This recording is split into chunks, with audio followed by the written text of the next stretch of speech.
Public Leadership and the International Society of Political Psychology. I'm Stanley Renshon, and it's my honor to welcome you and our distinguished speaker, Gergen. He has been a... David, I'm sorry.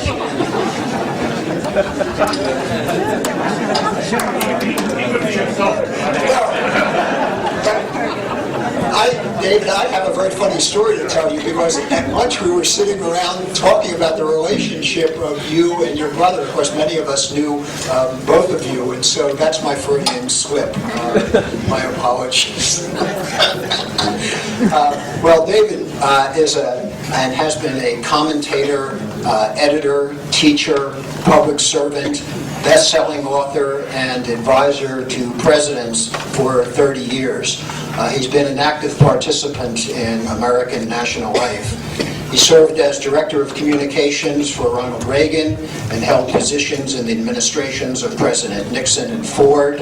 In 1993, he agreed to serve as counselor to President Clinton on both foreign policy and domestic affairs, and tried to bring order to a somewhat messy decision process, and then served as special international advisor both to the President of the United States and to the Secretary of State, Warren Christopher.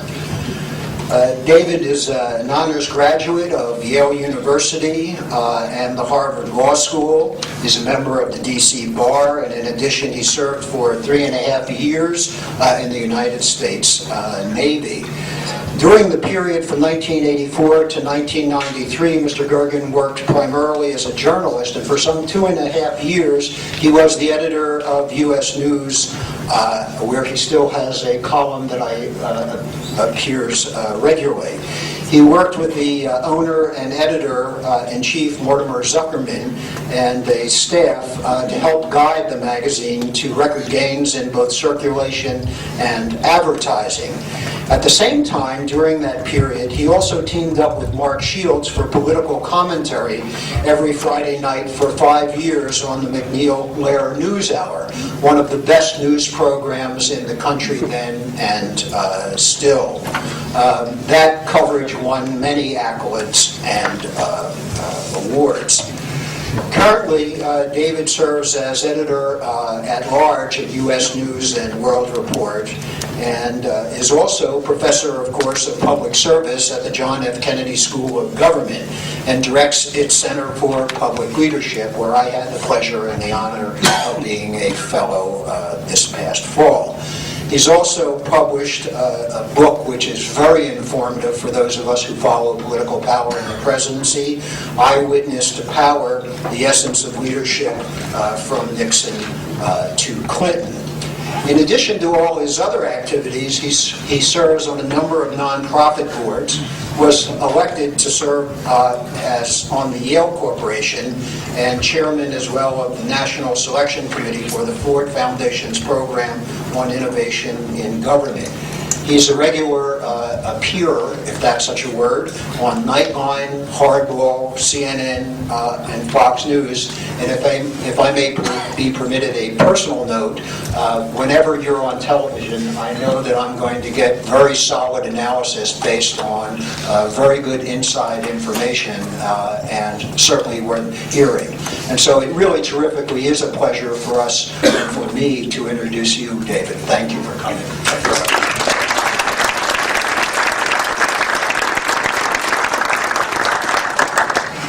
Thank you very much, Stanley, and I want to welcome all of you here to the Kennedy School, and I want to extend a special welcome on behalf of the Center for Public Leadership. We're privileged to play co-host with the Weatherhead Center for the reception that's going to follow my remarks tonight, and by then you'll need some drink and refreshment to cool off.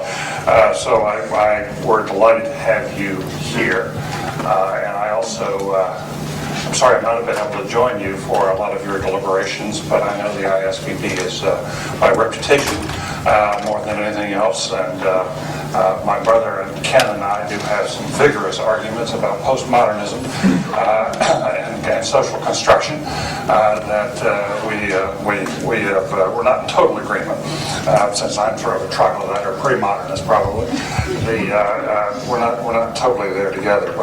But he and Mary have introduced me to many of you here, and I'm delighted to see you back at Harvard. I also want to salute Stanley Renshaw for his contributions he made here at the Kennedy School when he was a visiting scholar at our center. He delivered some terrific talks that stirred people up in a very positive way. And I want to recognize Dr. Herb Kelman, who is here, who has been a pillar of the Harvard community for these many years. Dr. Kelman, thank you.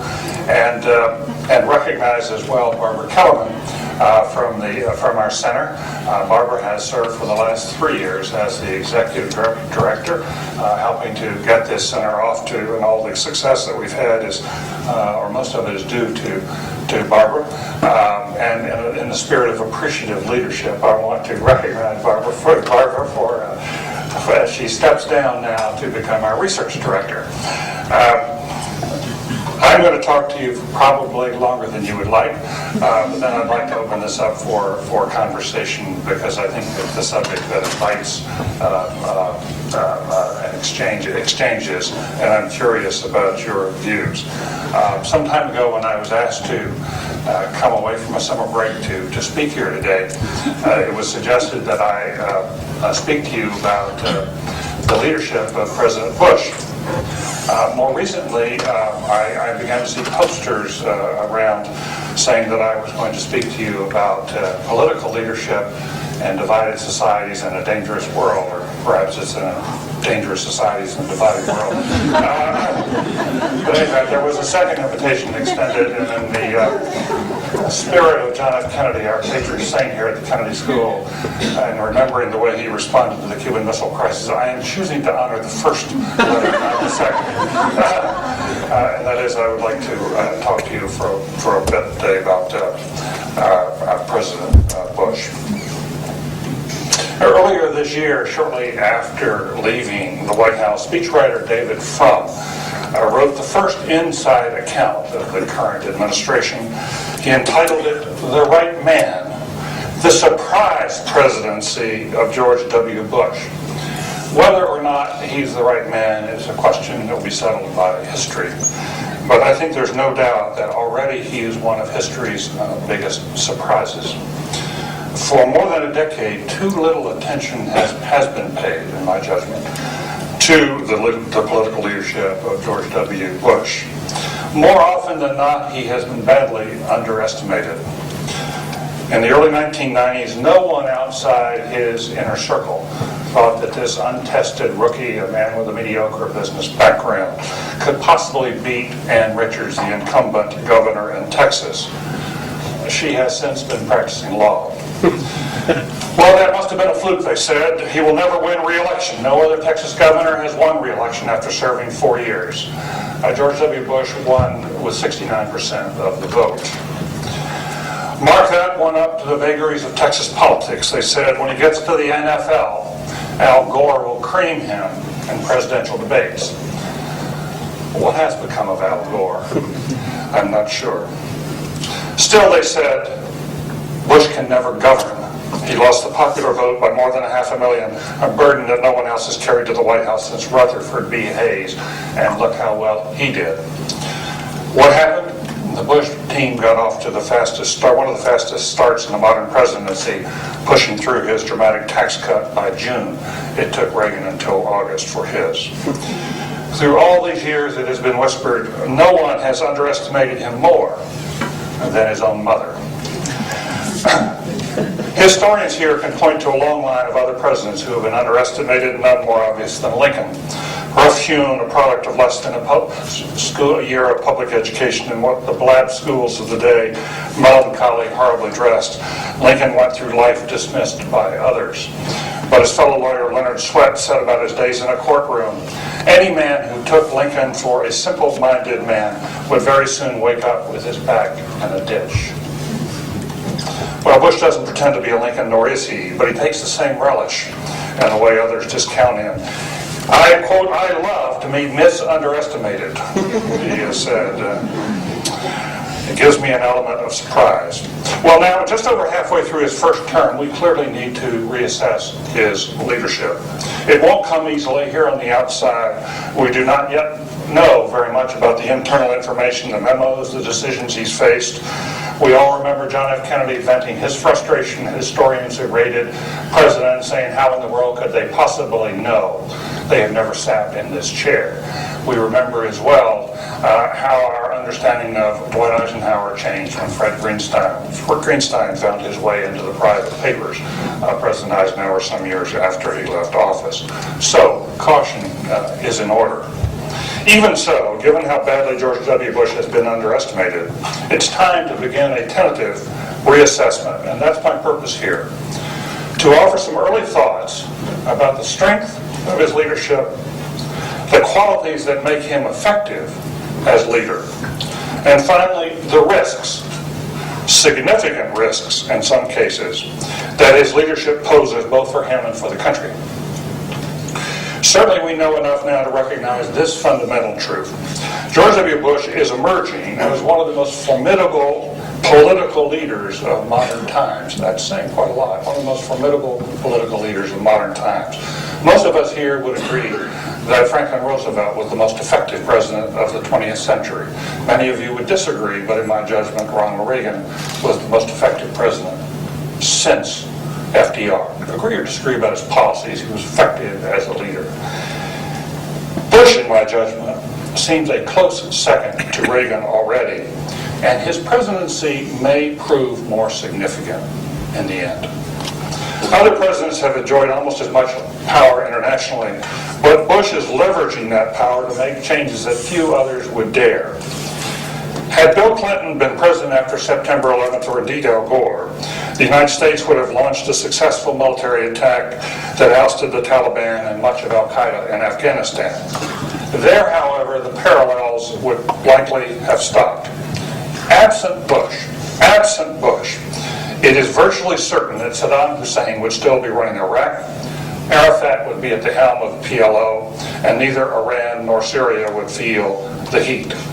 Nor would the United States be pursuing a radical overhaul of the Middle East, a revamping of our military forces, and a near unilateralist preemptive strategy against terrorism. Bush is personally responsible for each of these changes. Some of you may feel they are wrong-headed. I have misgivings of my own. But there can be no doubt that Bush is transforming the international landscape. That's what we generally call leadership. At home, the economy seems to defy the Bush administration, and there are sound reasons to question both the direction and quality of his economic team. But on the domestic front as a whole, Bush has again emerged as a strong chief executive, achieving objectives few thought possible. He's passed tax cuts each of these 3 years. This spring, when the Senate and House were far apart, and under most presidents would have taken months to resolve their differences, Bush summoned them to the White House, knocked heads together, and had a bill within a week. The Homeland Security bill was caught in a legislative morass when first proposed. The president cracked the whip, made a few concessions to Democrats, and is pulling into place the most significant overhaul of federal machinery since FDR. Democrats have been wrangling with Republicans over prescription drugs for nearly a decade. At the president's insistence, they are now within striking distance of the biggest change in the Medicare program since LBJ. He's also dodged political trouble with surprising ease. Bill Clinton is one of the best politicians of his generation, but was frequently mired in controversy, as all of us know. One might have thought that when Enron collapsed and other corporate scandals exploded, Bush would have become embroiled too. He walked nimbly away. When Trent Lott stumbled over the racist past of Strom Thurmond, Bush kept his distance and quietly, as best we can tell, put a knife into Lott without leaving a drop of blood on the blade. And in the bargain, he got a new leader in Bill Frist, who was delivering on prescription drugs. By exercising his craft skillfully, Bush has done more than pass bills and move pieces around the international chessboard. He has also drawn power back to the White House. Strong presidents tend to concentrate power there. Teddy Roosevelt, FDR, and LBJ come to mind. But after they leave, other institutions fill the vacuum. Power has been oozing out of the White House and toward Congress since Vietnam and Watergate. While Congress has not always been up to the challenge, witness how a weakened Bill Clinton outmaneuvered Newt Gingrich. It has been gaining strength as an institution until Bush. Now the whole world wakes up each day little caring about Congress, but wondering what the President of the United States will do or say next. That's something we generally call leadership, too. Looking ahead, there is a distinct possibility that the Bush presidency could grow in historical importance. New elections are only 16 months away, and he's the odds-on favorite to win again. Only two other Republican presidents have managed to serve out 2 full terms in all of the past century, Dwight Eisenhower and Ronald Reagan. And both are now rising in the estimates of historians. For Bush even to join their ranks would be a feat unimaginable in November 2000. Of course, there's a possibility that a Democratic candidate will arise like a phoenix from the primaries, as Clinton did against Bush Sr. But the chances aren't high. George W. Bush happens to be a more adept politician than his father, and the son also has Karl Rove at his side, the best political strategist Republicans have had in years, probably alone worth 2 to 3 points in the national election. Probably alone worth 2 to 3 points in the national election. It's worth remembering that Rove's mentor was Lee Atwater, who guided George Bush Sr. to election victory in 1988. But then Atwater, before the re-election, Atwater died, before the re-election campaign started. Rove is very much alive and well, active, I can tell you. Sources close to Bill Clinton tell me he himself harbors doubts whether he could have won in 1992 if Bush Jr. had been the incumbent. Increasingly, however, the real question is not whether Bush will win re-election next year, but whether he will win by a landslide. Bush and company have been quietly laying the groundwork for a landslide since the last election, and they may just pull it off. The Republican conservative base is rock solid. Some 90% of Republicans have consistently supported him. There will be no Pat Buchanan challenge in New Hampshire, as there was against his father. With their base secure, Rove and company have also made inroads into the blue states, and now Democratic strongholds like Pennsylvania, New York, New Jersey, and Connecticut, they're all in play. If elections were held today, not a single Democratic candidate can count upon beating George W. Bush in his or her own state. Not a single Democratic candidate can count on beating Bush in his or her own state. Of course, the gap is likely to close. Democrats usually come home as elections approach.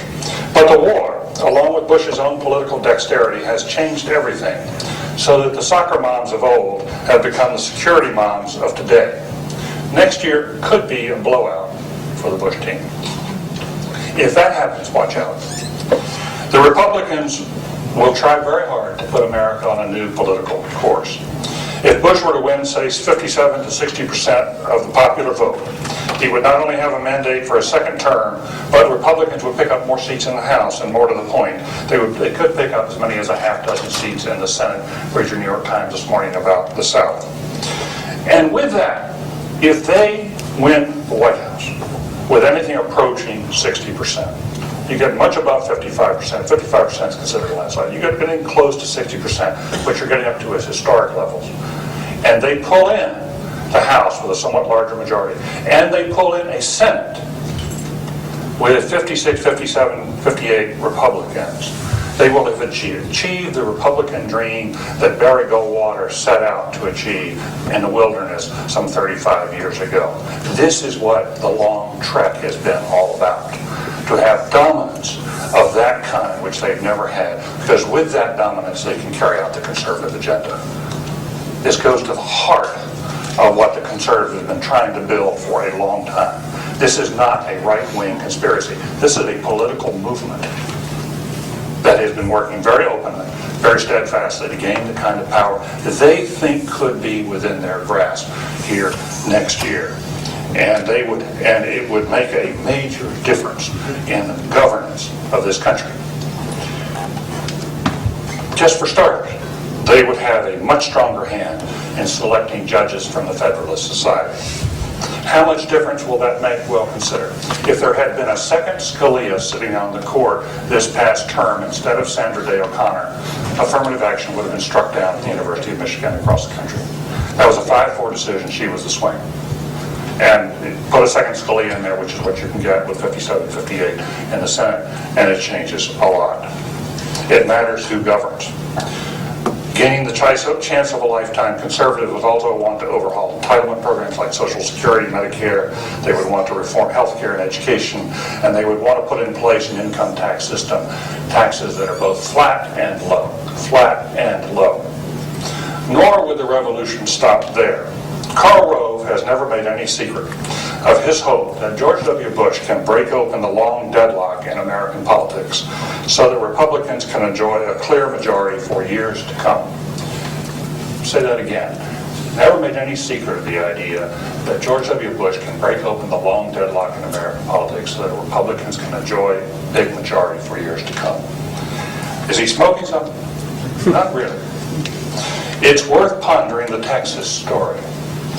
In the late 1970s, when Rove first worked for George W. Bush, the congressional candidate, Democrats held every statewide office in Texas and both houses of the legislature.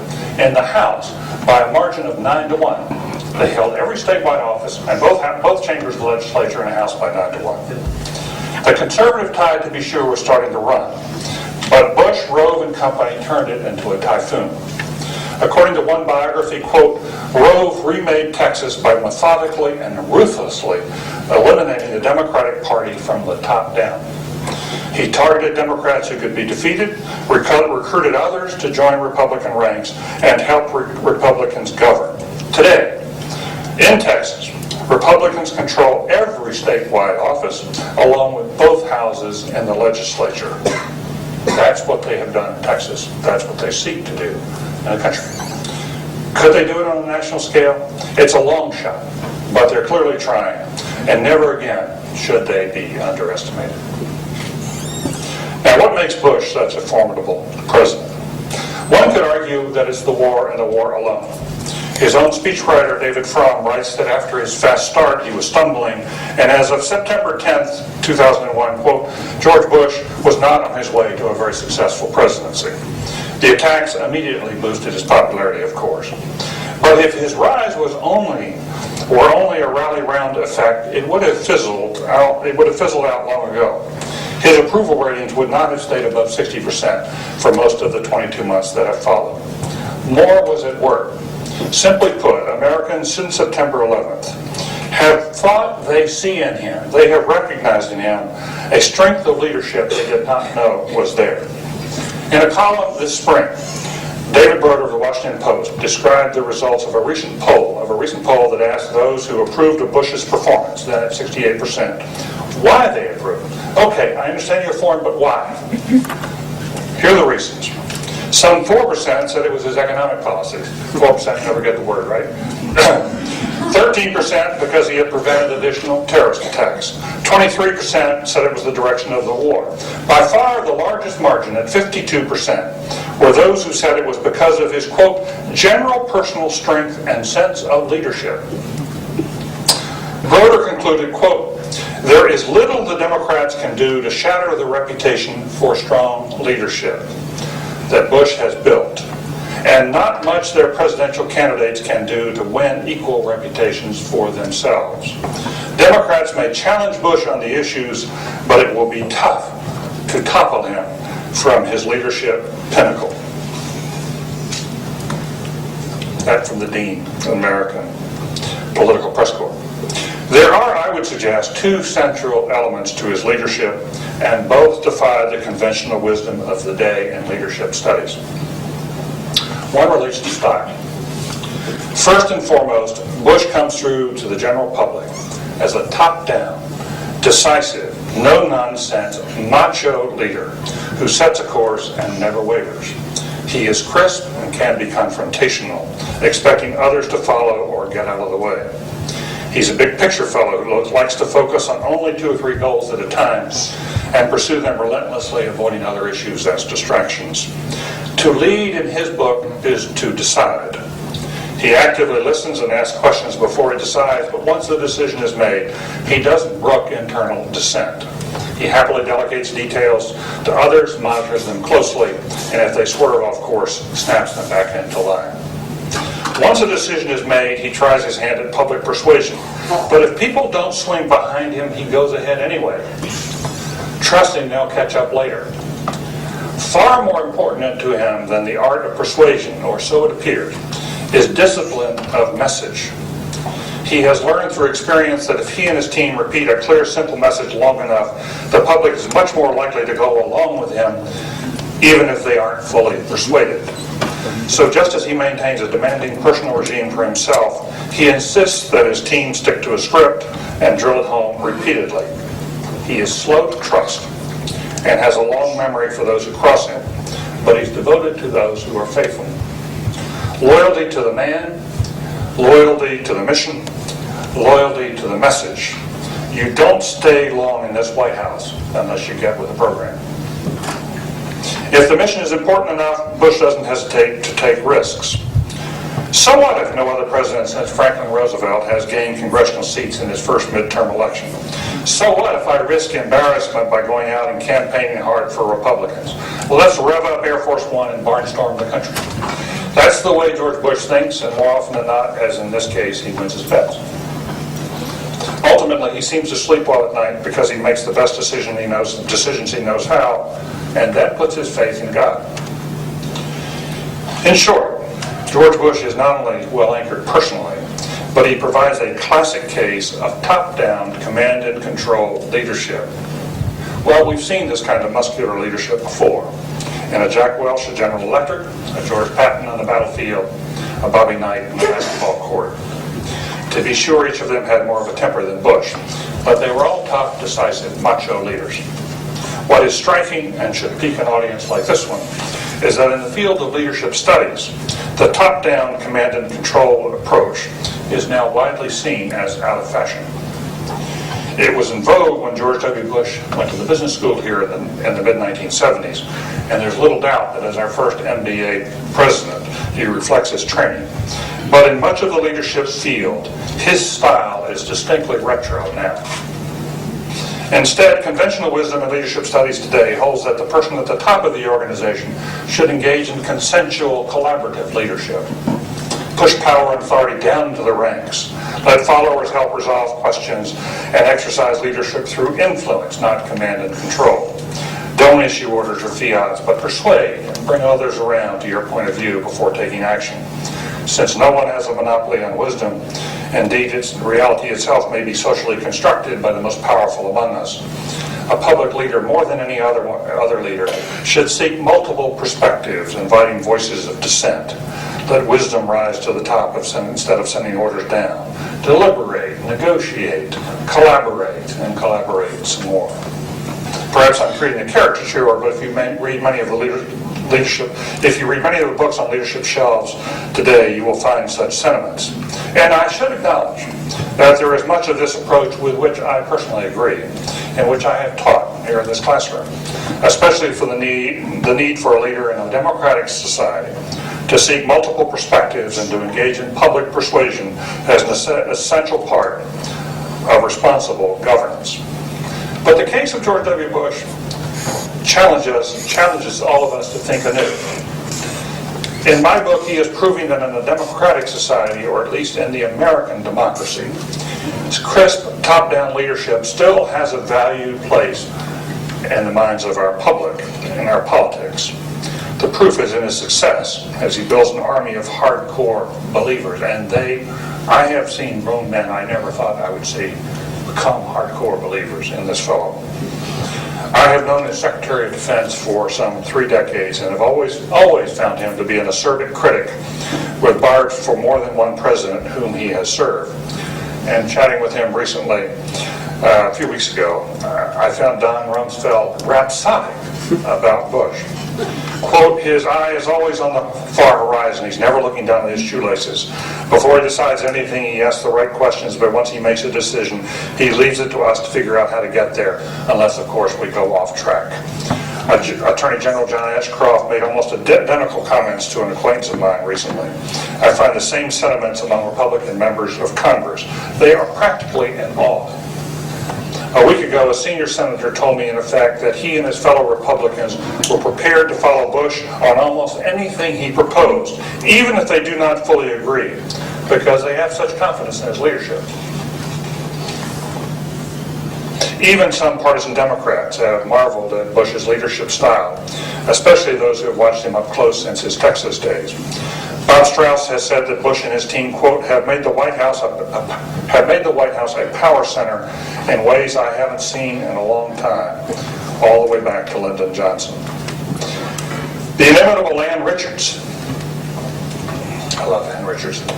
You may remember when she broke in on the national stage at the Democratic Convention a few years ago and talked about women as being, she said, we don't do badly. She said, Ginger Rogers could dance just as well as Fred Astaire. And she did it backwards and in high heels. She always has the right phrase. She has said of Bush and his message discipline, if you ask me what time it is, I'm likely to tell you about the history of timekeeping and clock-making, about the manufacture of timepieces and other forms of measurement, about the kinds of regulations put in place by the government. If you ask George Bush what time it is, he'll say, I think Americans have a right to bear arms.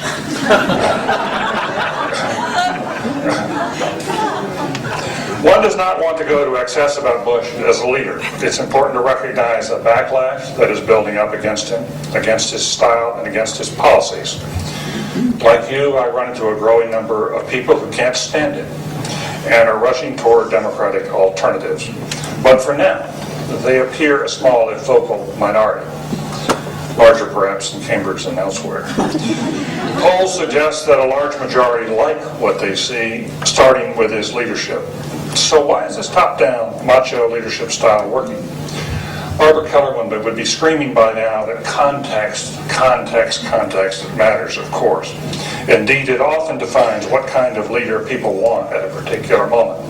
At a time of war and insecurity, democratic peoples obviously prefer a president or prime minister who is tough, snarly, and decisive. They prefer action to thought. It also helps to send the military into battle in places like Afghanistan and Iraq and polish off the enemy with dispatch. Context is helping Bush in another way, too. After the turmoil of the Clinton years, many Americans want a leader of character, someone whose marriage is stable, who prays, who keeps his clothes on in the Oval Office. They want a leader they can trust. But it would be too easy to say it is only context that is bolstering Bush. Too easy to say that it's only context. Those of us who think about and teach others about leadership need to grapple with a more fundamental proposition, that in good times and bad, a great many Americans happen to prefer a decisive, top-down, muscular form of leadership, especially in the presidency. The collaborative style of, say, Jimmy Carter is seen as somehow weak or ineffectual, even though it comes from the best of places, and we know that Jimmy Carter is a saint. He was seen as weak in his leadership approach. Our culture has a strong macho strain. We like men who walk like John Wayne, talk like Gary Cooper, and look like Tom Cruise in a flight uniform. Long ago, the center of gravity in our politics shifted from the culture of the Northeast to the Southwest. We're such a diverse people that there are other strains in our culture too. That's why a John F. Kennedy still stirs the national imagination. But we should recognize that the Bush style comes out of a long and durable tradition in American politics.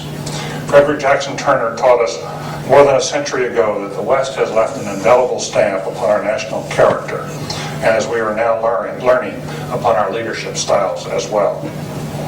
The other element of Bush's leadership that is central is the content of his ideas. It was not apparent early on, whether there was a coherence to his policies. He told us he was a compassionate conservative, but what did that mean in reality? Who the heck knew? What was the organizing idea for his presidency? It wasn't clear. But all that was changed after September 11th. The war not only defines his presidency today as well as his persona, but the other pieces in the puzzle are falling into place too. We can now see plainly that he embraces a conservatism that is more radical than anything Reagan attempted. Conservatism that is more radical than anything Reagan attempted. Reagan talked as a conservative, but he tended to govern more toward the center. Read Richard Darman's book. Bush talks center and governs right. He wants to remake America so that it is more like the Republic of the Founders. And he wants to remake the world so that it is more like America. Liberty to him is our foremost value. And in terms of Isaiah Berlin, it is a negative liberty. Freedom from government. Freedom from oppressive rule. Freedom to keep what we make. Freedom to speak and pray as we like. Because of his ideas and the moral fervor he brings to them, Bush has united conservatives in a way his father never did. Not even Reagan commanded so much intensity among conservatives. Economic conservatives, social conservatives, the neocons of foreign policy, all of them see Bush as a staunch ally. That's why the base of the Republican Party will follow him through a fire. Yes, he's courting a backlash that could one day form a new majority, but for now, the conservative ideas are a bulwark of his public leadership. In leadership studies, we rarely pay as much attention as we should to the power of ideas. We talk about the importance of vision and animating values, of course, but we do not really give much weight to them. Instead, we focus more on process. How a leader should set targets for an organization, figure out a strategy to get there, assemble coalitions, negotiate, and persuade others to follow. There are exceptions, of course. In the Academy, we do recognize and praise Gandhi, Mandela, and Martin Luther King for providing moral leadership through their uplifting ideas. We think of them in James McGregor Burns' terms as transformational leaders because they call forth our highest aspirations. But we seem reluctant to recognize that ideas from the right can also move a democratic people. Reagan, for example, is seen widely in the common parlance here as a great communicator because he was so mellifluous and talented as an actor turned politician. The Academy seems reluctant to concede what Reagan himself believed, that if he were a great communicator, it was because he had great things to communicate. I sense we are also reluctant to say that Bush is succeeding as a leader in part because of the ideas he is espousing. It seems safer to conclude he's simply basking in the glow of war. But I suspect his conservative ideas are far more central to his leadership than we imagine. Yet for all his strengths, Bush's leadership, and I'm starting to wind down soon, Bush's leadership also runs significant risks, both for himself and for the country. Some of his family's oldest political friends harbor private worries. And in my judgment, three risks stand out above all others. First, there is an obvious danger that he is making decisions based on too narrow and limited a flow of information, and may thus go terribly wrong. In the past, he was known for a lack of personal curiosity. He rarely traveled overseas, and some seemed uninterested in history. Fortunately, he's a quick study, and as we have seen, he now asks many hard questions before making a decision. But he's heavily dependent on the quality of the information that comes to him, that makes its way up through the chain. And typically, a president does not receive a wide diversity of views when most of his advisors share his ideological outlook. Nor will he be exposed to nuances when the word goes out to keep memos to 2 pages or less, as happened early in this presidency. You shut down the information flow. You talk to people who shut things only like you do, and you restrict your information to memos of 2 pages or less. Groupthink too often takes him over. To his credit, Bush has appointed outstanding people to most of the key jobs around him, especially in national security. But there is little evidence that robust, intellectually challenging debates take place on, say, why more than 2 million jobs have disappeared in this country. The culture of a White House that is so buttoned up helps greatly in achieving message discipline, but it can be at the expense of open dialogue with people on the outside. More than one White House staff I have known has been saved from mistakes because they had free exchanges with reporters as policies were being shaped. Not this White House. Every White House staff tends to fence off a president from hearing unpleasant or inconvenient information, but this administration seems particularly closed. Only a handful of people around the president are privy to his inner thoughts. Staff members 2 or 3 levels down often are outside the loop, or at least seem that way. And there is less reaching out than one has typically seen in the past. The president himself must wonder about the quality of information that has come up to him. On at least 3 occasions, there have been major breakdowns on the intelligence front. On at least 3 occasions, major breakdowns in intelligence. In protecting the country against the attacks of September 11th, and estimating the number and amount of weapons of mass destruction in Saddam's hands, and in predicting that American troops would be welcomed as liberators in Iraq. Why more heads haven't rolled is one of the mysteries of the administration. My own experience is that presidents tend to make wiser decisions when there is a little less efficiency and a lot more openness. For all of his flaws, Bill Clinton fashioned highly sophisticated, subtle policies, but because he practiced what I call 360-degree leadership.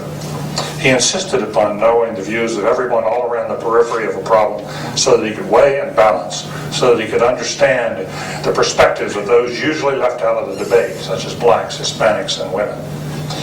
It was a sloppy process. The pizza at midnight was gasoline. The phone calls at 2 a.m. were off the wall. But from the melee generally emerged policies that had been thoroughly considered from every angle and worked well over time. I would never suggest that George Bush that he adopt the decision-making style of Bill Clinton. He would be horrified at the thought.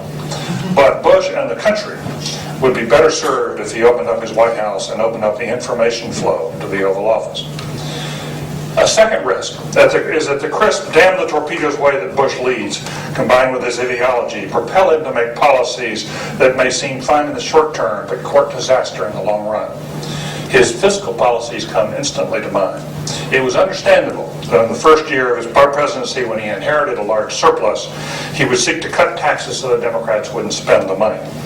But his insistence upon huge tax cuts year after year, joined with demands for huge increases in spending. If you've looked at the spending table, federal spending has gone from about 4% a year increases to about 8%. You combine those with tax cuts that go down every year, and the country is on an unsustainable path, especially when one looks ahead at the retirement needs of baby boomers. Powerful conservatives in Washington, such as Grover Norquist, promise that the president will continue to cut taxes every year he is in office, straight through a second term. Conservative economists of an earlier day, Republican conservative economists of an earlier day, men like Paul McCracken and Arthur Burns, and then I learned my economics from to a considerable degree, would be appalled. There are other areas where short-termism is equally dangerous. The administration's squelching of EPA concerns over global warming, for example, but the general point is clear. A third and final risk of the president's leadership goes to the content of his ideas. He speaks from a noble American tradition when he continually invokes the value of liberty.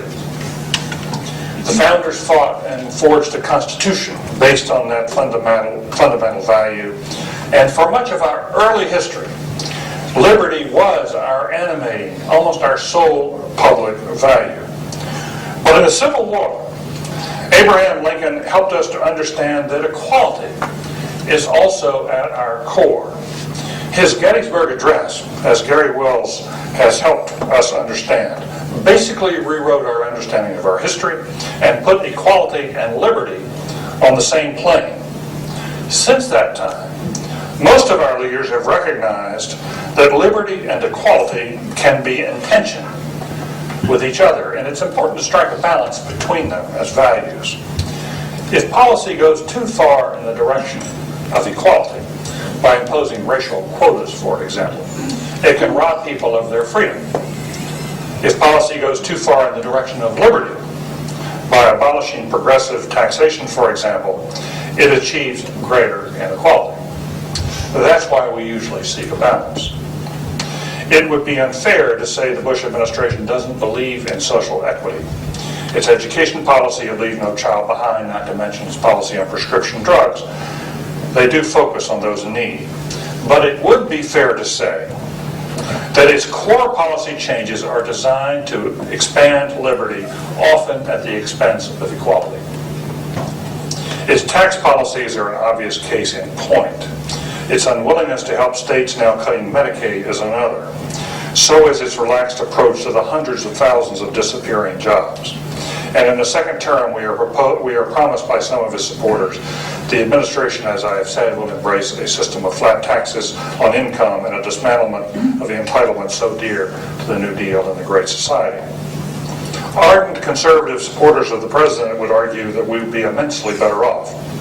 To them, reducing or ending government services would restore the freedom and self-reliance of the past. Perhaps some of you join me in respectful disagreement. But my point here is to underscore the risk. We may indeed enjoy greater liberty as a result of the president's leadership, especially those of us who are affluent. But as a people, we are almost certainly heading toward greater inequality. Down that road lies social dynamite. We already live in a society that is too divided by race and class. It would be foolhardy to invite deeper and more fractious divisions. Indeed, Republicans should also wonder whether that's smart politics. If they push too far down this path, the president may well find the backlash we see now will grow so sharply that by the end of the second term, not now, it's not coming fast enough, I think, right now, probably, we'll wait and see. But by the end of the second term, a majority may be willing to push the pendulum back in the other direction. As the Arthur Schlesinger's father and son have told us, that is a regular pattern in our politics, that about every 15 years we move the pendulum back one way or another from quietism toward an expansion of government, as you know. In short, and in conclusion, I believe we do see today a surprise presidency in Washington. David Frum was right to give it that title. No one expected that George W. Bush would leap over as many obstacles as he did to reach the Oval Office. No one expected that after losing the popular vote, Bush would emerge as one of the most formidable leaders of modern times, gathering power to the White House and exercising it with relentless determination. Few would have expected that a large majority of Americans, nearly 2 years after the war on terrorism began, would continue to salute Bush's top-down, no-nonsense style of leadership, nor the conservative crusade he has launched. And perhaps too few of us today, including those around him in Washington and the White House, recognize the risks that his leadership is running for him and for the country. Thank you.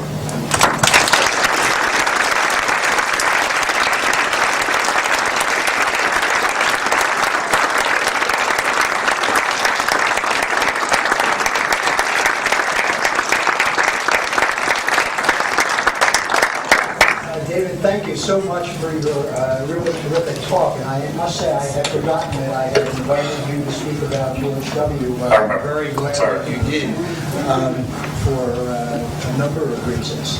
David has said he would love to have some time to talk with you. I've been informed that because this is a technologically advanced room, that you can do one of two things: speak up and loudly to the front, or press a button that is under... Yeah, it's on right underneath on your right. The only thing we can't do is turn on the air conditioner. So if you'll push the button. So if you'd be kind enough to keep your questions brief and direct, we can then have a lot of other people take them up. Did you want to just... Oh, sure. I'm glad to. Yes, ma'am. Yes, ma'am. Me? Yes. Yes. The button. Well, the button? On the button on your right, just underneath your desk. Maybe just on your left. Everyone can hear you more. You don't see a button there? yeah, button or Yeah, no, but keep it pushed while you talk. Yeah, if you don't mind. you pushed us too far. That's good. Okay. I was ready to leave the room about quarter of an hour You were ready to leave after a quarter of an hour. by listening to you. Okay. So afterwards I thought, this can't be possible. I'll stay till the end. Thank you.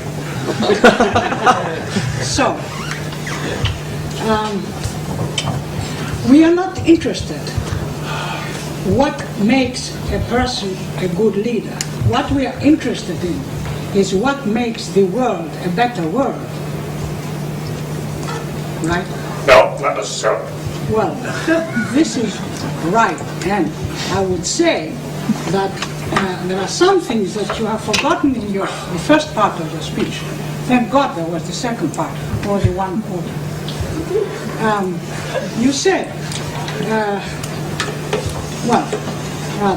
I'll say that whatever you said at the beginning reminded me very much of Hitler. Hitler was a very good leader. He became a leader after a calamity. You know, they had an economic recess in Germany. Bush became a leader after the 11th of September, when the American people were greatly afraid, and they were made more afraid as the time went on. For 1.5 years now, he has been passing through the media the idea of mass destruction. Excuse me, and all this. Can I ask you kindly, is there a question to your statement? Well, I'll stop here if you like. No. Please. Is there a question? No. You're probably giving voice to a lot of... It's not a question. It's not a question. It's another kind of thinking. That's all. That's all. Please carry on. You're probably giving voice to... So, this is a voice coming from Europe, you see. That's fine. And in Europe, Bush is one of the most hated people right now in the world. And I don't think it's Europe only. Right. Now, what America is led towards having Bush as a very good leader, I agree with you, probably. Effective. You know much better than me who is a good leader, because I'm just a poor psychologist. So, where he's leading America and the world, this is the question. Can you give an answer there? Sure. Well, I can't give you a full answer because I think some of the places are unclear. I think that it's important to understand that in leadership studies, and this is not an unimportant subject, one university after another, including the universities in Europe, pledge themselves to produce the leaders of the future. That's what they come into through our portals, and we will help to make you a leader. If we don't take this seriously, it's an empty promise. Okay. So it's important to understand what makes an effective leader. Whether the word leadership should be normative, and that is what makes a leader we agree with, or a good leader, a moral leader, versus a bad leader is something that's been debated in the literature for a long time. Some people should believe that leadership should have a normative quality. Most people believe, no. There are good leaders and bad leaders, and Barbara Kellerman is now writing a book on what constitutes bad leadership. Bad leadership in the sense that you're speaking of. People who lead societies, organizations, countries, the world over a cliff. And we would say, I think that if you look back on the 20th century, if you looked at the history of the 20th century, it's been argued that the political history of the 20th century can be found in the biographies of 6 men, white men. If they'd been women, we might have had a better century. But they were Lenin, Stalin, Hitler, Mao Zedong, Roosevelt, and Churchill. Now, what can you say about those 6? The first 4 were tyrants. The first 4 were bad leaders. But they were leaders, and we need to understand the Hitler phenomenon. Now, that's a separate question. Is this good policy? Is it good for where we are going as a society? And on that question, I tried to address some of those at the end, but I think it's a mistake to not try to understand why this fellow, whom nobody thought could ever get there, now has this commanding presence in our politics and is changing our politics in the way he is. He is changing the landscape of the world in dramatic ways that I don't think anybody thought possible or foresaw only a couple of years ago. And I think it is time to come to grips with what the heck is happening here. How is he doing this, and what do we understand about it? If you're going to come to grips, if you're going to challenge it. One of my arguments is, look, I happen to disagree with the direction of the policies in many, many instances. I think we should have not only gone to the UN, but I think we should have waited till we got the vote. And I think the lack of weapons of mass destruction underscores the point. What was the rush? What was the immediacy of the threat? If there were no weapons there, well, why did we have to rush? Why didn't we give it 3 or 4 months or 6 months and get the UN behind us and get Europe behind us and go in with a united front? I think that was a mistake. I think there are other mistakes. But for my argument to people on the left who do not like Bush, if you don't like him, it's not enough just to be critical. You better understand what he represents in our politics. You better understand that this is a movement. You better understand this is a culmination of a movement. And if you don't like it, you ought to get off your high perch and get into the arena and fight back. Because you got to get in the arena and just simply, throw things or say this is beneath the pale. You're going to get run over in our politics. That's the way it is. That's what politics is all about. This is a hard game. These people, and I've worked with some of them, I respect the fact that they believe in what they're doing. They disagree with you. They think that you people in Europe, you've got to be wimps, you won't stand up, you've got to be peaceniks, you won't recognize evil when you see it. That the United States had to spill blood twice in the past century in order to come in and help clean up the mess in Europe. Why should we have to listen to people who won't stand up to evil when it's in our midst? Why shouldn't we have to deal with this when we've got terrorists? And where are the French? After we came to their rescue twice, where are they now when we feel at peril? And there's a lot of anger in this country about that. And you have to come to grips with these things. And not simply, it seems to me, to be set up on some pedestal saying, dismissive, as if these aren't hard realities in the arena, and people need to understand them if you're going to come to grips with them. Otherwise, you're going to lose election after election after election because you're dismissive. And you don't want to say it's beneath consideration for dismissal, please. I don't have a button, so I'll just speak loudly. You have a voice. I do agree with your analysis, and I appreciate it. And I see the difference between good and effective, and I'm glad that you clarified that, so thank you.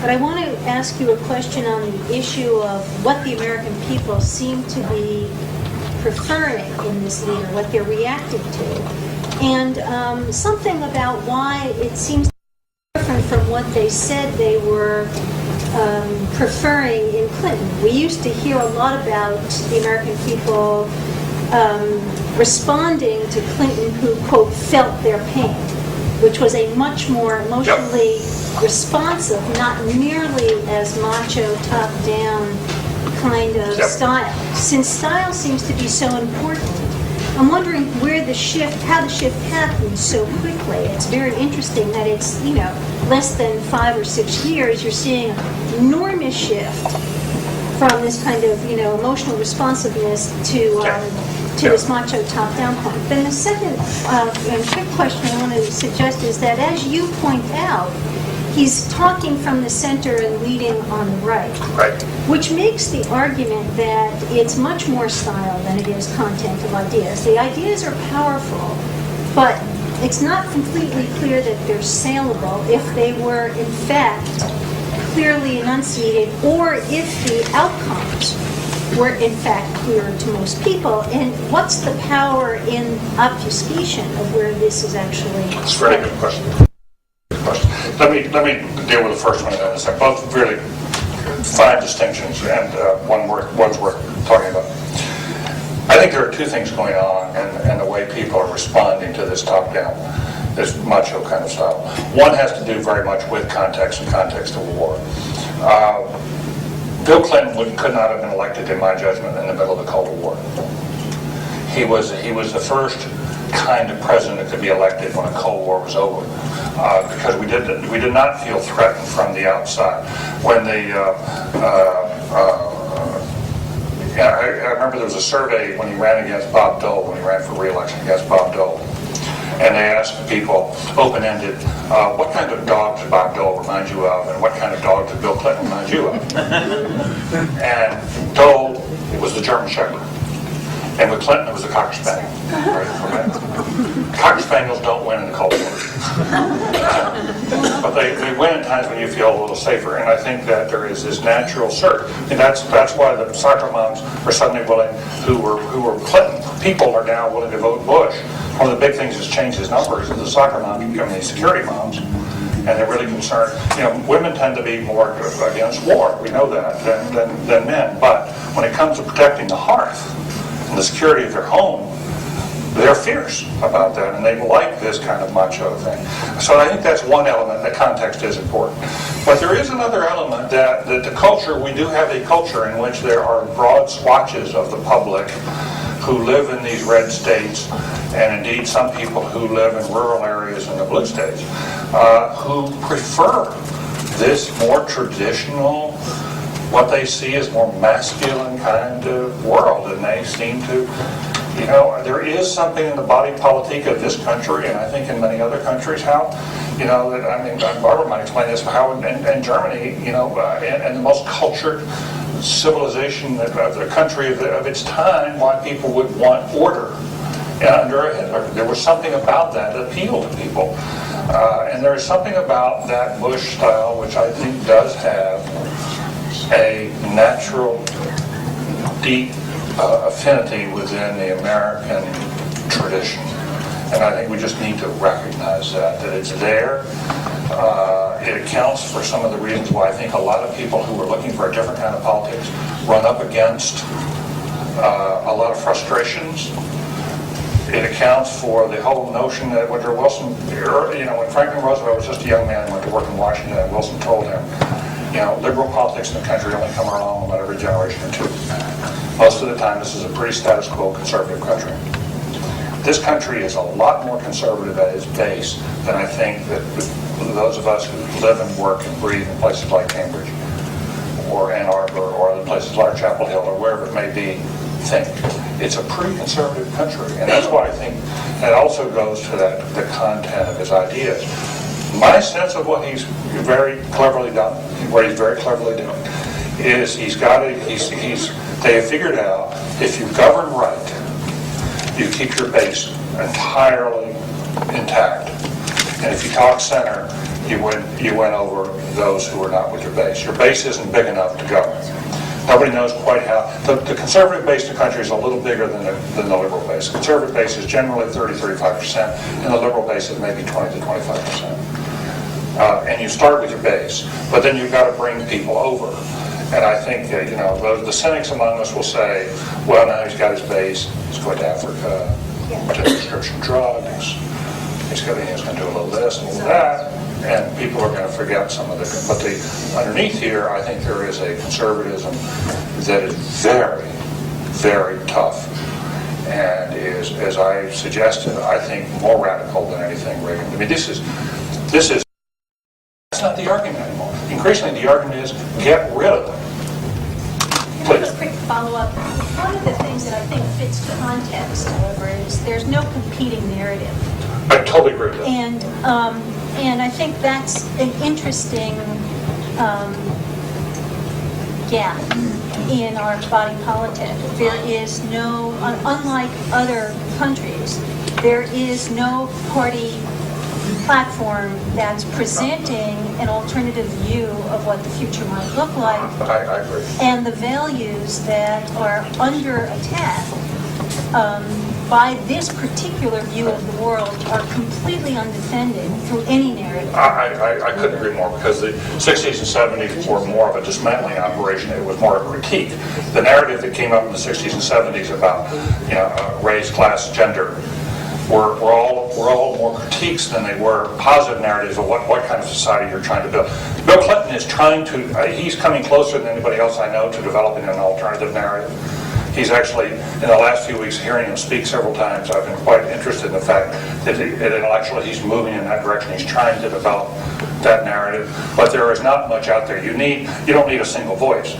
You need a chorus of people who are working and trying to do it, and that's my argument why I think probably the backlash now is not strong enough, But over 6 years, enough people would say, wait a minute, this is not the country we want to live in, or this is not the direction we want to go in, and then they'll really get together and put aside some of their differences. Right now, the left is so fractured, and it's not willing to cooperate across lines, so that the labor does not get the support from the environmentalists that you need, and environmentalists want to keep jobs, and labor, environmentalists want to keep the trees, and labor wants to keep the jobs, and they can't sort of get themselves together. A lot of that has to be changed if you're going to have a narrative that's going to be effective. Over here, yes. I'd like to hear your response to the following characterization of the role of the media in contributing to the effective leadership of Reagan and Bush. During the Reagan administration, the press found itself on bended knee, to borrow from Mark Hertzgaard's title, such that they were unable or unwilling to clean up after the single largest litter bug of public opinion in the 20th century. Single largest litter bug of public opinion. What? Help me understand what you're saying. For example, on the eve of the Nicaraguan elections, there was a story released about the shipment of MiGs to Managua, which was utterly false, and it was known that it was false at the time, and it was used to manipulate public opinion. Similarly, during the first 2 days after the fall of Baghdad, there was wide coverage of the toppling of statues of Saddam Hussein in the city of Baghdad. Uncommented upon in the corporate U.S. press was the fact that when the camera pulled out, the area in front of the hotel in which all of the media was staying, and the statue was in front of this hotel, the square surrounding it was surrounded by American tanks. There was not a huge crowd. There was only a small number, maybe 70 people around the statue, but yet the media focused tightly on that, and it looked as if it was seen similar to the fall of the Berlin Wall. And when you look at the close-ups of who it was that was tearing down those statues, they happened to be people that were airlifted in by the United States Air Force 2 days before. They were Chalabi supporters, and you can compare the pictures of the people getting off that plane and the people getting off, pulling down the statue, and they are the same people. This is widely reported in Europe, and not a word in the corporate media. It seems to me that the role of the media in both the Reagan administration and the Bush administration, in contrast to the Clinton administration, is that Reagan and Bush encountered zero effective criticism from the corporate media.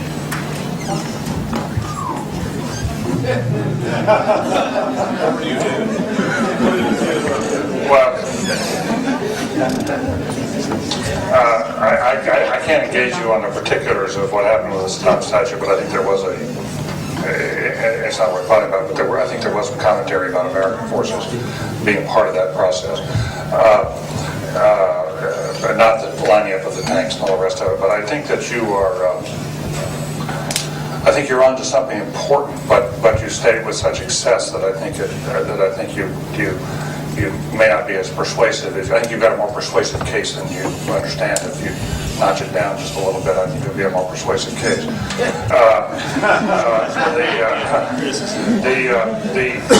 Here's what my sense is. There's the Reagan phenomenon and the Bush 43 phenomenon are quite different in origins. I mean, if there were simply a Republican conspiracy in the press, George Bush Sr. would have survived a second term. And that did not happen. I think that, I do think, to bring it, without going way back into the history, and there's a long history of this, I do think that you're on something very, very important, that in the midst of this war, there has been a terrific temptation for the media to go along with the administration and not to question, and that there has been this whiff of, if you criticize, it's anti-patriotic, and that somehow you're bordering on the slightly treasonous to say anything, and that has been reinforced by the conservative cable news shows and the conservative talk radio.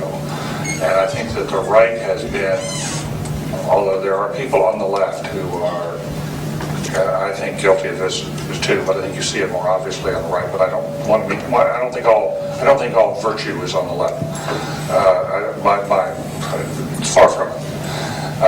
We've seen a lot of hatchet jobs coming from the left over the years.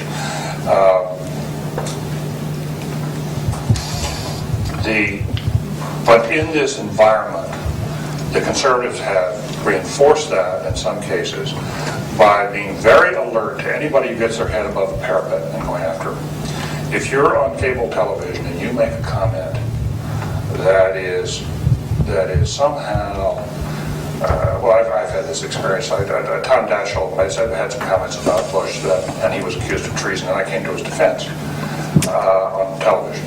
And I got slammed by a bunch of people. As soon as you get your head above the parapet, they just, boom, they go after you. And it is intimidating some people. It's intimidating the press. It's intimidating some members of the press, not all the press. I don't want to be too broad brushing. Intimidating some members of the press. And I think it has changed the conversation.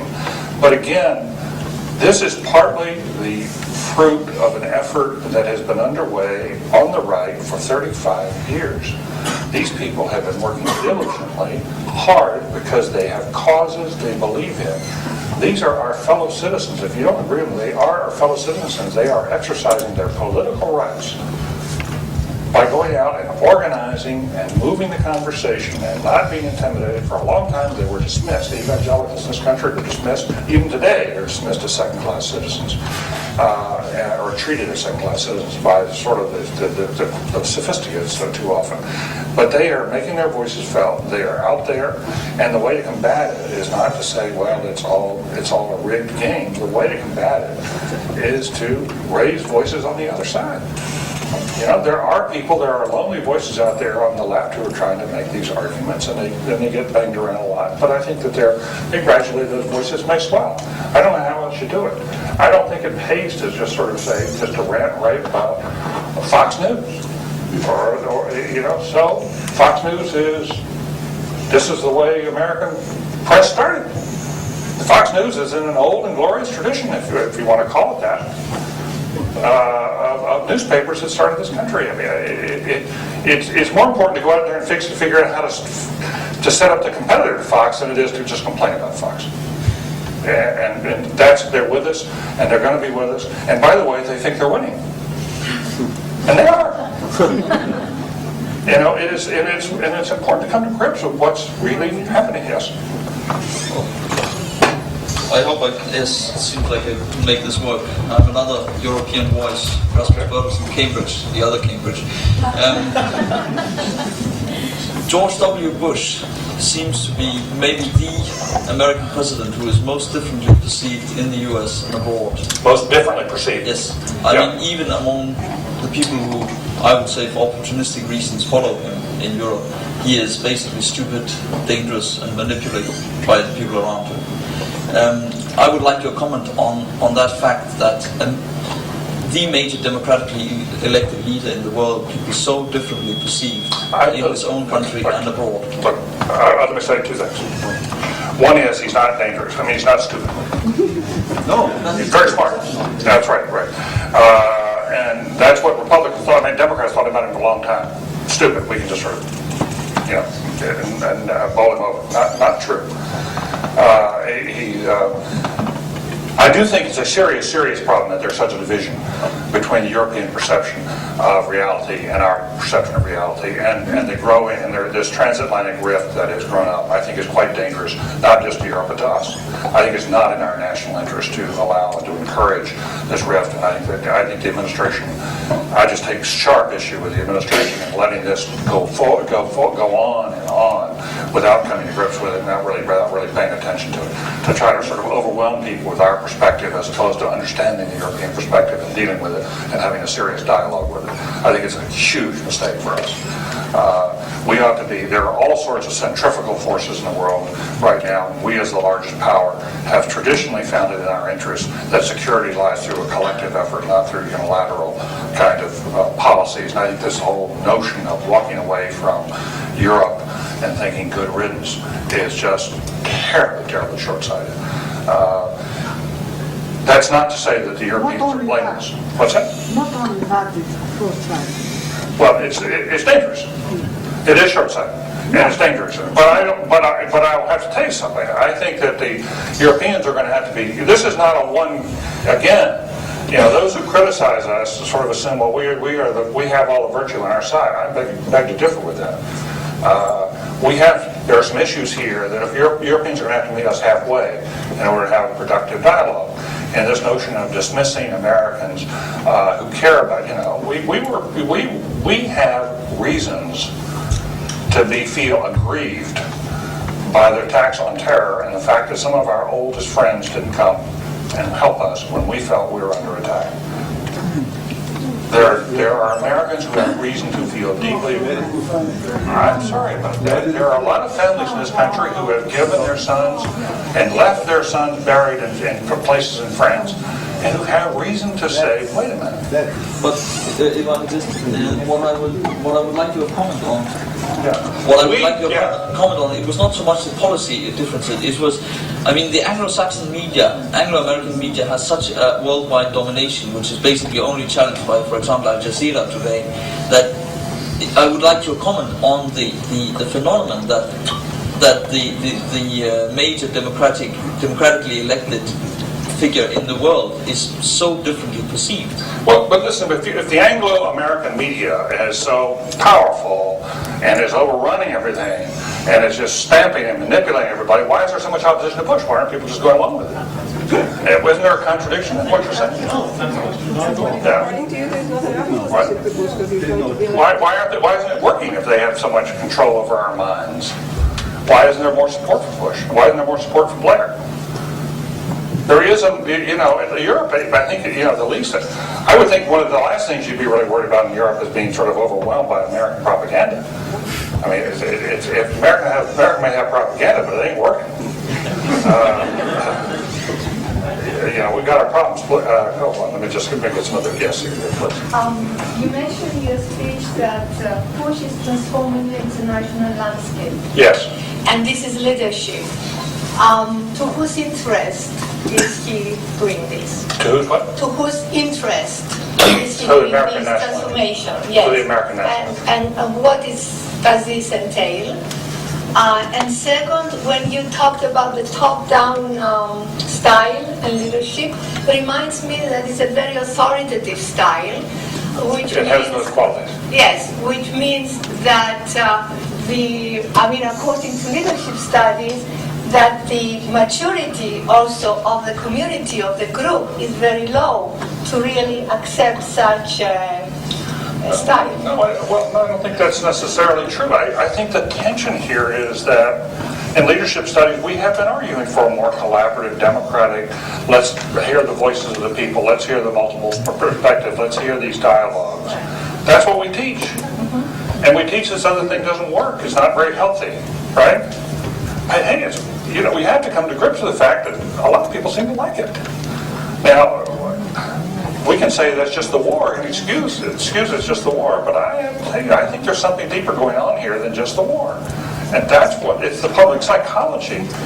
Many of you know a lot more about public psychology than I do. But I don't know how you can,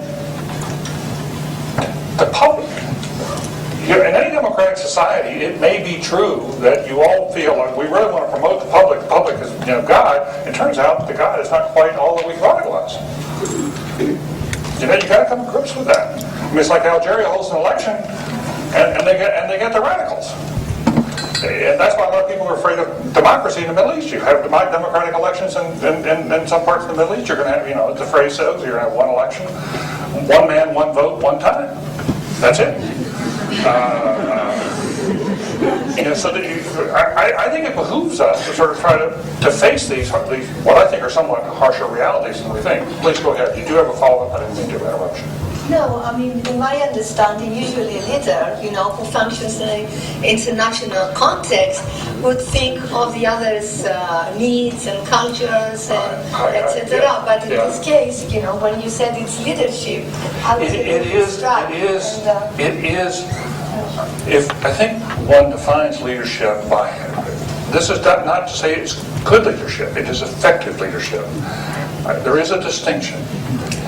leadership, if someone comes in and says we're going to march in this direction, and everybody starts marching in that direction, and you change this and that and the other, you have to say, that person is our leader. You got them to do that. What is leadership all about? It's mobilizing others toward the achievement of shared goals. That's the general definition that most of people support. There are other definitions, there are 200 other definitions, or more, and nobody fully agrees on what it is.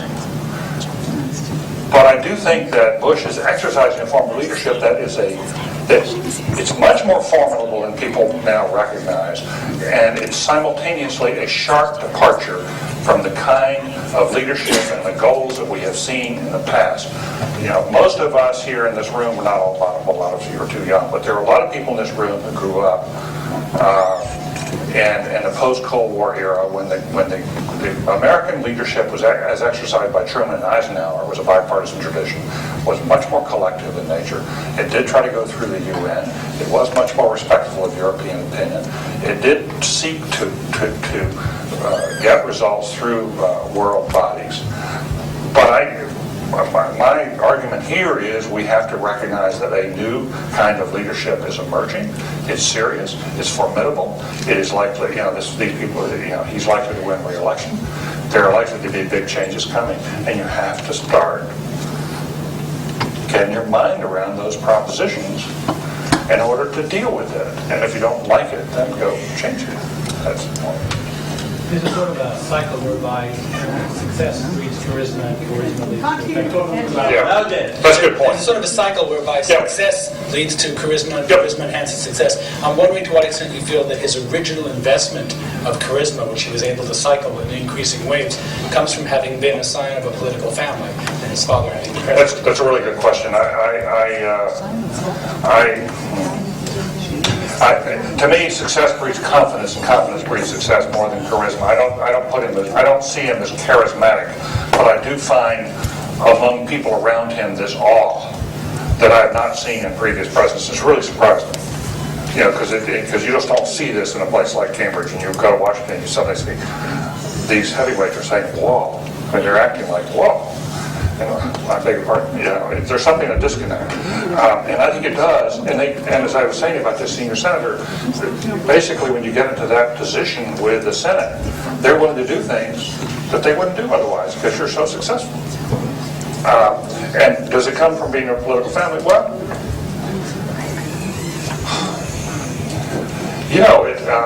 he's a lot more like his mother than his father. I mean, he's got his father's looks, but he's got his mother's genes. And his mother's got the steel, and is the tough, no nonsense, get to it person. His father is much more European. He's a Connecticut Bush, and the son is a Texas Bush. Yeah. How much time do you like? We'll just have a few more minutes. We'll stop. 5 more minutes. I thought it was a very illuminating talk, very helpful. I'm struck by, of course, after 9/11, as you point out, a yearning for strength. Right. I'm struck listening to people talk about Bush, academics, the constant references to strength, macho, power, almost a kind of a mixed feeling, but some ecstasy in there. Some ecstasy? Yes. Some jubilation, some awe, as you say, shock and awe in Washington. Ecstasy in the grove, in academic grove. There's a lot of excitement. That's interesting. In the discussion of Bush by people analyzing the Bush presidency. Yeah. And you echo it in talking about his advisors, of saying, whoa, this is something we haven't seen in previous presidents. Right. This excitement in the leader, and as people are implying here, this is not unrelated to having a leader who could conceivably become a tyrant or act in an authoritarian manner. That's what's interesting about this. There is this kind, isn't there? There is this kind of quality. I think that's what you're pointing out to us, and I want to comment on it. Yeah. Well, I haven't read the book, but I just was in a bookstore a couple days ago in Vermont and came across Christopher Hedges' new book about war. I don't know if you've seen it. I think it may have been reviewed recently. But he's making the argument that war is addictive. But people get really excited in these war societies, and they love the tingle of it. They love the flash of the blade. They like the steel. Yes. Yes, what's the name of it? War is a force that gives us meaning. He has a new book after that. Oh, does he? Well, this one has just come out. It's an interesting. It's parallel to some of the things we're talking about here, because I do think there is something here that it's not just 9/11, but there is a, I don't want to say sexual energy, but there is something about this fellow who is somehow creating something larger than the war zone. That there's a leadership quality that has grown here that exceeds and goes beyond the context of war itself, that has given him permission, in effect, by a lot of Americans to do some things that they would have opposed before September 11th by the same person. And almost a lyrical admiration in many quarters. Yes, and it's not felt, I think it's certainly not felt in most of the academy, but you do see it in the country. And it's something that, there's some here with military background, and you'll see it in the military. The military is an institution. That what you saw out on Abraham Lincoln, I'm told by people in the military, we have military officers come here every year to the Kennedy School, and they've told me they liked this guy when they elected him. They all voted for him, and they liked him. Now they love him. Now there is now whether they're staying in Iraq for a few more weeks, given the current circumstances, is going to change that. We'll have to wait and see. But there is, they really respond, and there are people.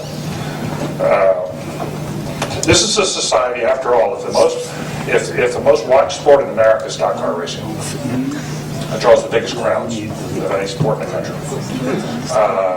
And you have, there is a quality when you go into Houston or Dallas and you see those T-shirts, "Don't mess with Texas," that people respond to. That's in our public psychology. I don't know how to measure it. I know it's there. And I know we're seeing a real boom in now. We're going to stop for about 3 minutes, please. I think to answer this question that everyone's answering is to look at Bush's the way he presents his policies. They have two parts: a morality part, like we're going to free the blank people. And then he has there's pragmatism underneath that, where it's kind of an unspoken thing where we say, okay, we're going to free these people, but we're also going to get the oil.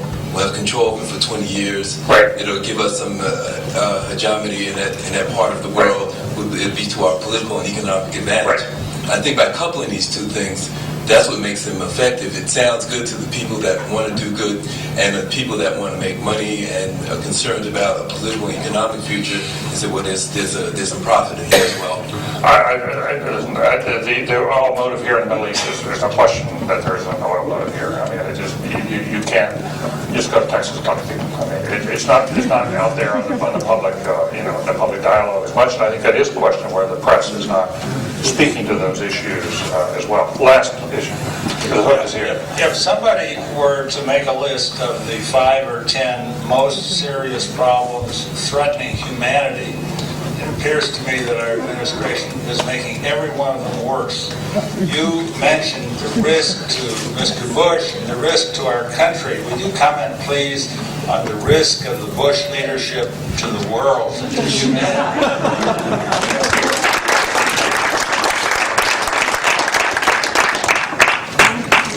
Well, I don't share that perspective.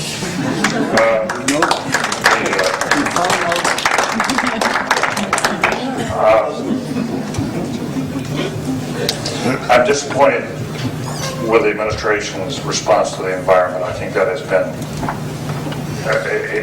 to me, they have failing grades on the environmental issue. On the issue of HIV/AIDS and poverty, than what is overwhelming some third world countries. They've actually, the chairman of the political science department at Princeton had a piece yesterday in the newspaper saying that George W. Bush has actually been more responsive than Bill Clinton and more forward on leaning and more progressive on dealing with Africa than Bill Clinton. That really took me aback. But I know that argument is out there. And the money he's putting into foreign assistance is much more than anybody would have expected. He's been remarkably good on a lot of issues in Africa. And I think Condi Rice and Coppola have a lot to do with that. I think the United States has been dreadful in the past on those issues. And I still don't think we're doing enough. I think you have to say, look, it's better than what we were. And that's just a great surprise to me, and a pleasant surprise. On the issue of terrorism itself, I personally believe that,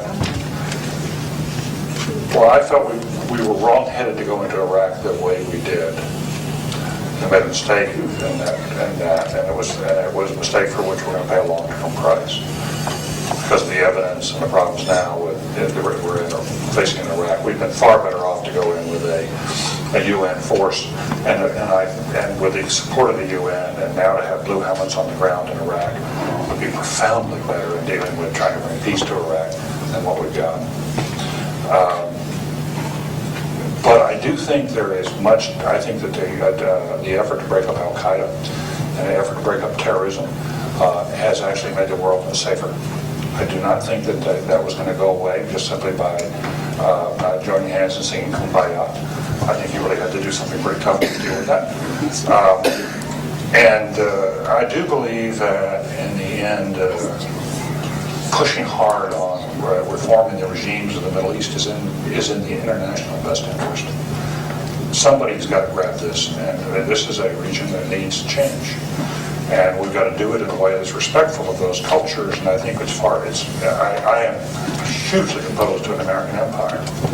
I think that's a terribly wrong-headed thing to do. But I think in general, as you look at someone like Tom Friedman, who has been, I think, a very savvy and thoughtful observer of the Middle East for a long, long time, he was right out front saying, we should go into Iraq because we need to change the Middle East. This is not some Yahoo kind of view. It comes from a lot of people who thought about this very hard, that believe that the change is important there. So I don't see the war on terrorism as being, I think it's very mixed. I think there's some things about the war on terrorism that have been very positive. On a large question about where is humanity going and are we going to go there together, I think that the administration has been certainly lacking and been very, very disappointing. This whole notion of us doing this alone, this quasi-empire that we seem to be coming up, abandoning norms, abandoning international law, abandoning or walking away from international institutions, that to me is profoundly wrong and I think really dangerous. And it's not in our best interest, nor is it in the world's best interest. Clinton makes what I think is a really strong argument, that is that now that as we face these various issues, we should always be trying to solve whatever issue comes before us by building more integrated world institutions, by building more integrated cooperative efforts to go at these things. And we're finding in some parts that we would be a lot better off with a cooperative effort in Iraq. I think we're now seeking out a cooperative effort in Liberia. But we've been very slow to do this, and we've been very dismissive of the World Court and world treaties, environmental treaties. And I think that's profoundly wrong. But I have yet to hear. I'm waiting for a candidate on the left who can articulate, as we were hearing earlier, a narrative that is compelling, that look like they can actually deal with this. And I don't think you can get the country to vote for something on the other side unless you come forward with a program that's integrated, that's thoughtful, and comes from a source that people can respect. And that, I think, has also been a disappointment. I'm disappointed that the left has been as flabby and as ineffectual as it's been in responding to some of these challenges, because I think the country would be much better off if we had a real debate. I don't think it's just a question of corporate media, even though that is an issue. So to me, the record of the Bush administration on international affairs, when you look at the large issues facing the world, is mixed. There are some things I think it really missed out on. I have actually in some ways more objections to their domestic policies than I do to their international policies. But I will tell you, I think that I want to make this just one final point. There are big risks involved here.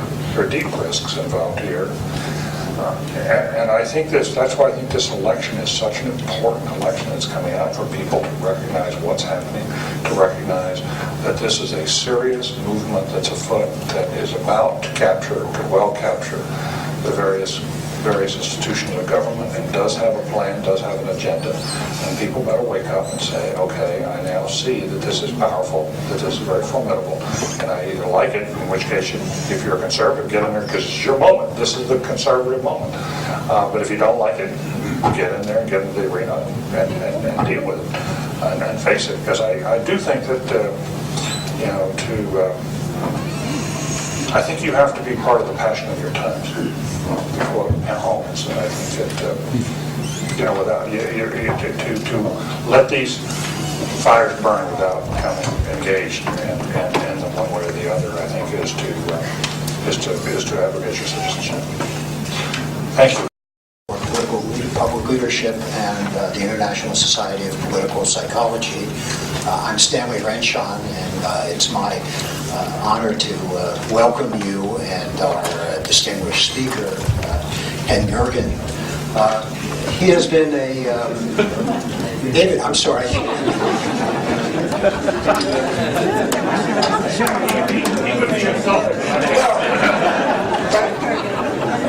David, I have a very funny story to tell you, because at lunch we were sitting around talking about the relationship of you and your brother. Of course, many of us knew both of you, and so that's my Freudian slip. My apologies.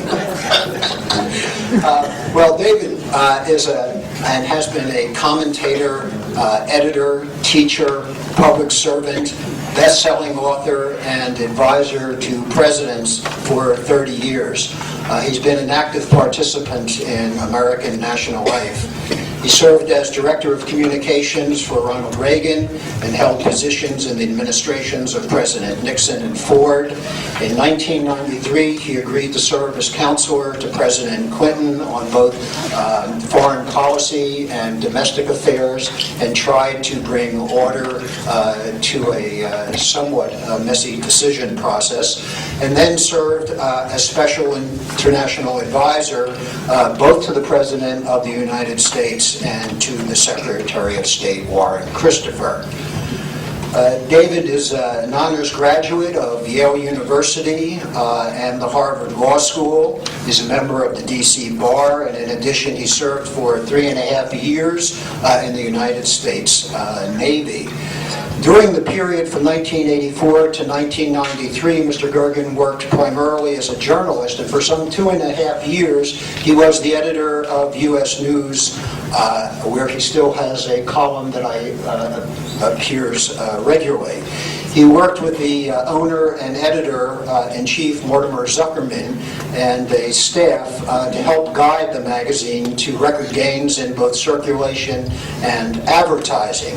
At the same time, during that period, he also teamed up with Mark Shields for political commentary every Friday night for 5 years on the McNeil-Lehrer News Hour, one of the best news programs in the country then and still. That coverage won many accolades and awards. Currently, David serves as editor-at-large at U.S. News and World Report, and is also professor, of course, of public service at the John F. Kennedy School of Government, and directs its Center for Public Leadership, where I had the pleasure and the honor of being a fellow this past fall. He's also Reagan until August for his. Through all these years, it has been whispered, no one has underestimated him more than his own mother. Historians here can point to a long line of other presidents who have been underestimated, none more obvious than Lincoln. Rough-hewn, a product of less than a year of public education in what the blab schools of the day, melancholy, horribly dressed, Lincoln went through life dismissed by others. But his fellow lawyer Leonard Swett said about his days in a courtroom, any man who took Lincoln for a simple-minded man would very soon wake up with his back in a ditch. Well, Bush doesn't pretend to be a Lincoln, nor is he, but he takes the same relish in the way others discount him. I, quote, I love to be misunderestimated, he has said. It gives me an element of surprise.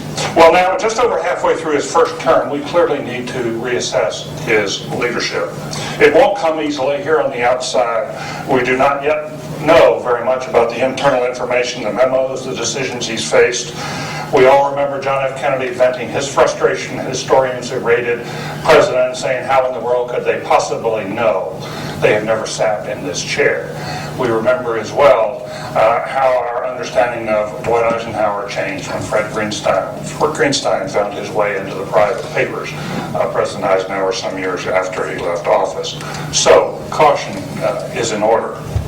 Even so, given how badly George W. Bush has been underestimated, it's time to begin a tentative reassessment, and that's my purpose here, to offer some early thoughts about the strength of his leadership, the qualities that make him effective as leader, and finally, the risks, significant risks in some cases, that his leadership poses both for him and for the country.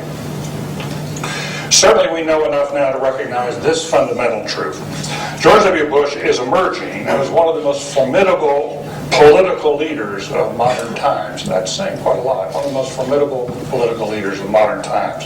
Most of us here would agree that Franklin Roosevelt was the most effective president of the 20th century. Many of you would disagree, but in my judgment, Ronald Reagan was the most effective president since FDR. Agree or disagree about his policies, he was effective as a leader. Bush, in my judgment, seems a close second to Reagan already, and his presidency may prove more significant in the end.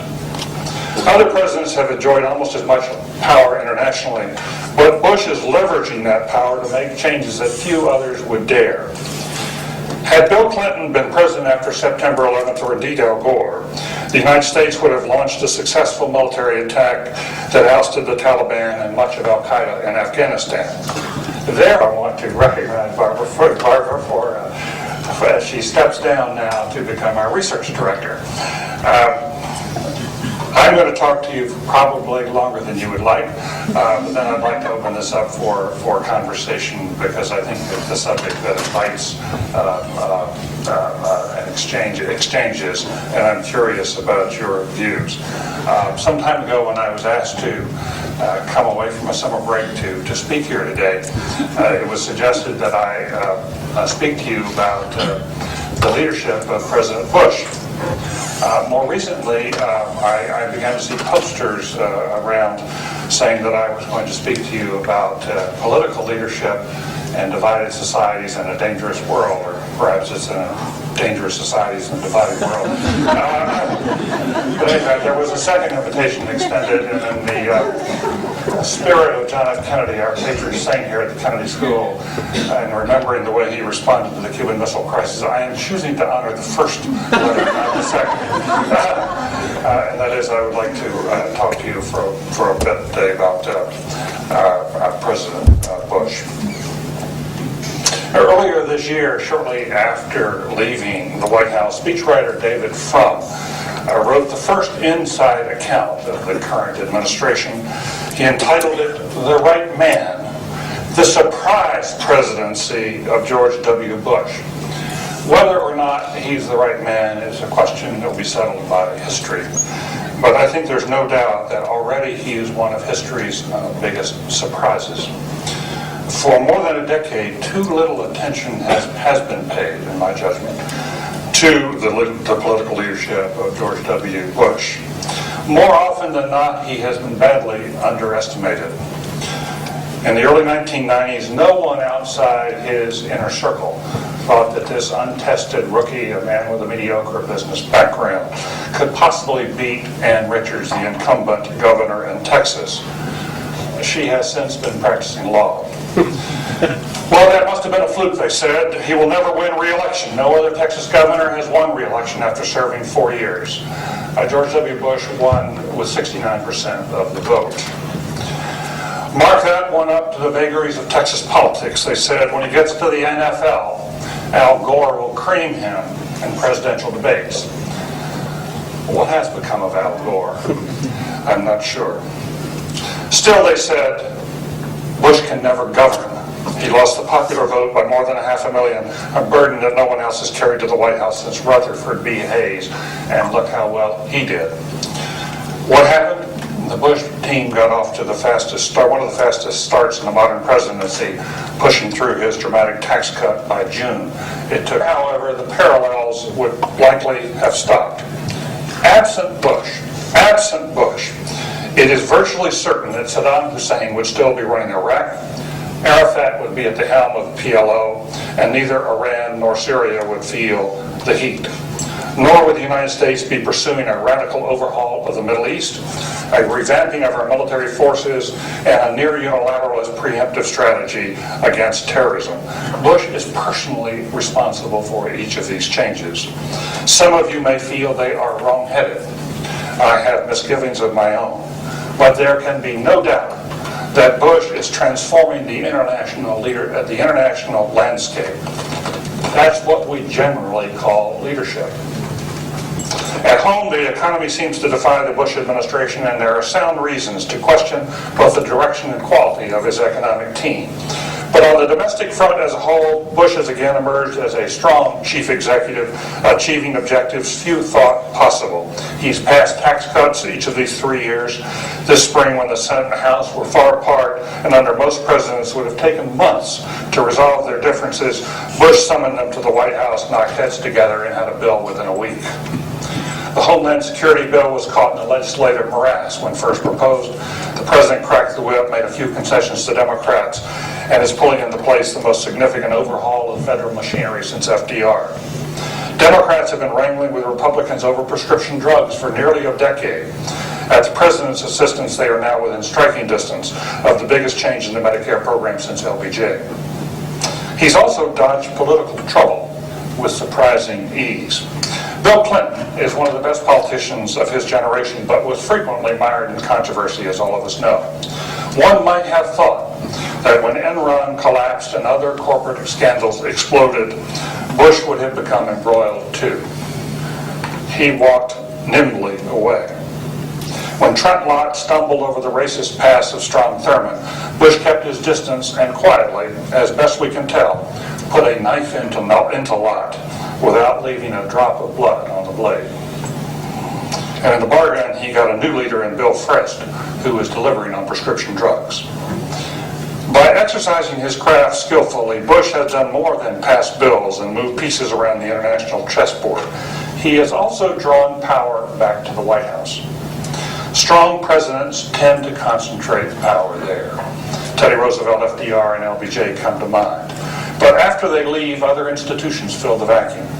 Power has been oozing out of the White House and toward Congress since Vietnam and Watergate. While Congress has not always been up to the challenge, witness how a weakened Bill Clinton outmaneuvered Newt Gingrich. It has been published a book which is very informative for those of us who follow political power in the presidency, Eyewitness to Power, The Essence of Leadership from Nixon to Clinton. In addition to all his other activities, he serves on a number of nonprofit boards, was elected to serve as on the Yale Corporation and chairman as well of the National Selection Committee for the Ford Foundation's program on innovation in government. He's a regular appearer, if that's such a word, on Nightline, Hardball, CNN, and Fox News. And if I may be permitted a personal note, whenever you're on television, I know that I'm going to get very solid analysis based on very good inside information, and certainly worth hearing. And so it really terrifically is a pleasure for us and for me to introduce you, David. Thank you for coming. Thank you very much.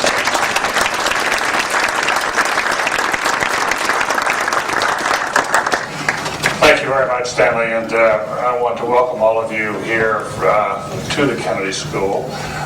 And I want to extend a special welcome on behalf of the Center for Public Leadership. We're privileged to play co-host with the Weatherhead Center for the reception that's going to follow my remarks tonight, and by then you'll need some drink and refreshment to cool off. So we're delighted to have you here.